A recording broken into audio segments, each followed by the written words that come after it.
নমস্কার বন্ধুরা, মাম্পি রান্নাঘরে সকলকে স্বাগত।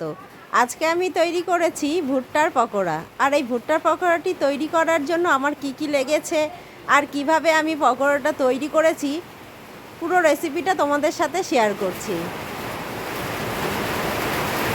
এখানে প্রচণ্ড বৃষ্টি হচ্ছে, আমি জানি না আমার কথার আওয়াজ তোমরা শুনতে পাচ্ছ কি না।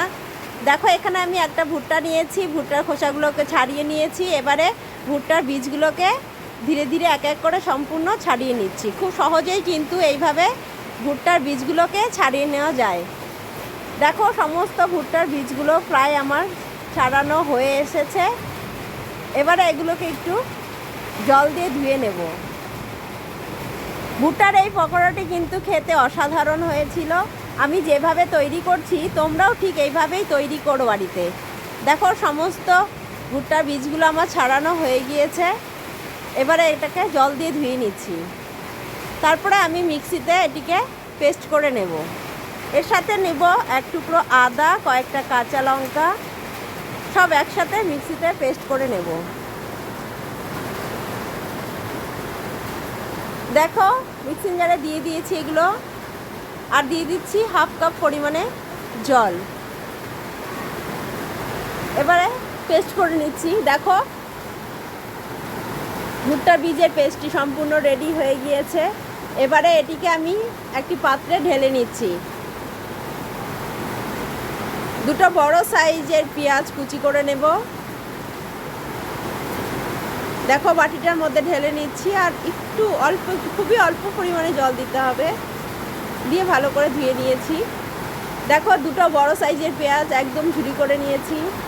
নিয়ে নিচ্ছি হলুদ গুঁড়ো, লাল লঙ্কার গুঁড়ো, গোলমরিচের গুঁড়ো, জিরে গুঁড়ো, ধনে গুঁড়ো, স্বাদ মতো লবণ, আর হাফ চামচ বেকিং সোডা।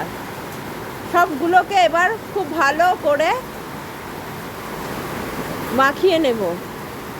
আমি হাত দিয়েই সম্পূর্ণটা মেখে নিচ্ছি। মুসুরির ডালের বড়া যেমন তোমরা পেঁয়াজ দিয়ে করো, পেঁয়াজি বড়ার মতো, ঠিক সেইভাবেই এই ভুট্টার পকোড়াটি কিন্তু করতে হবে। দেখো, হাতের সাহায্যে আমি খুব ভালো করে এটিকে মেখে নিচ্ছি। ওভেন জ্বালিয়ে কড়াই বসাই দিচ্ছি।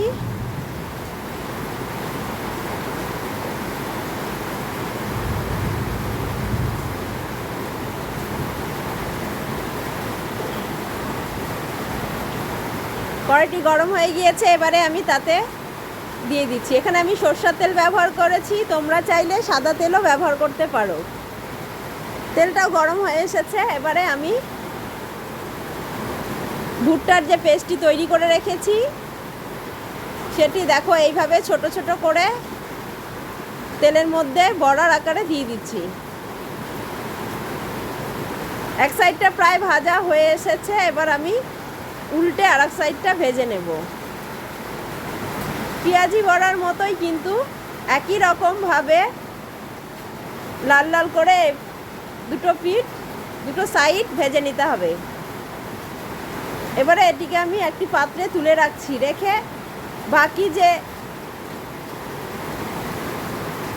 বাকি যেগুলো আছে সেগুলো দিয়ে এইভাবে দেখো বড়াগুলোকে একে একে সমস্ত বড়াগুলো আমার ভাজা হয়ে এসেছে প্রায়। এবার দিলেই মোটামুটি শেষ হয়ে যাবে। দেখো, আমার ভুট্টার পকোড়াগুলো সম্পূর্ণ রেডি হয়ে গিয়েছে। তো আমার এই রেসিপিটি আশা করি তোমাদের ভালো লেগেছে। আর যদি ভালো লেগে থাকে তাহলে একটা লাইক, কমেন্ট, শেয়ার করার অনুরোধ রইল। আবারও নতুন কোনো রেসিপি নিয়ে চলে আসবো তোমাদের সাথে দেখা করতে, তোমাদের সাথে শেয়ার করতে। ভালো থেকো, সুস্থ থেকো।